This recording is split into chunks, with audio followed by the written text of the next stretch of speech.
మన తెలంగాణలో one of the famous Anjaneya Swamy temple Kondagattu Anjaneya Swamy temple. ఈ టెంపుల్ జగిత్యాల జిల్లాలోని మల్యాల మండల్ ముత్యంపేట అనే విలేజ్ లో ఉంది.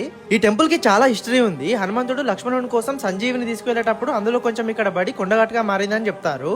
అట్లనే 500 సంవత్సరాల క్రితం సింగం సంజీవుడు అనే ఒక పశువుల కాపరికి ఇక్కడ హనుమంతుని విగ్రహం కనిపించిందని, లేదా ఈ ప్రాంతాన్ని కొండలరాయుడు అనే రాజు పరిపాలించాడు కాబట్టి కొండగట్ట అనే పేరు వచ్చిందని ఇట్లా చాలా స్టోరీస్ ఉన్నాయి. ఈ టెంపుల్ స్టార్టింగ్ లో 2 పెద్ద ఏనుగులు, జయ విజయుల విగ్రహాలు, 5 అంతస్తుల పెద్ద గోపురం కనిపిస్తుంది. లోపల కూడా చూడండి ఎలా ఉందో టెంపుల్.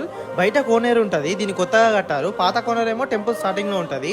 ఈ టెంపుల్ వెనకాల బేతల స్వామి టెంపుల్ ఉంటుంది. ఈ ఆంజనేయ స్వామిని దర్శనం చేసుకున్న తర్వాత బేతలం దగ్గరికి వచ్చి మేకలని కోళ్ళని కోస్తారు. ఇక్కడ ఈ టెంపుల్ కి కాయిన్స్ ని కూడా అతకబెడుతున్నారు చూడండి. కొన్ని వేల మంది జనాలు ఆంజనేయ స్వామి మాల వేసుకొని హనుమాన్ జయంతి రోజు మాల వినడానికి ఇక్కడికి వస్తారు. అప్పుడు ఈ కొండగట్టు మొత్తం కాషాయంగా మారిపోతుంది. మీరు ఈ కొండగట్టుకి వచ్చారా? వస్తే మీకు ఎలా అనిపించిందో కామెంట్ చేయండి. దీని ఫుల్ వీడియో యూట్యూబ్ లో పెట్టాను, చూడండి.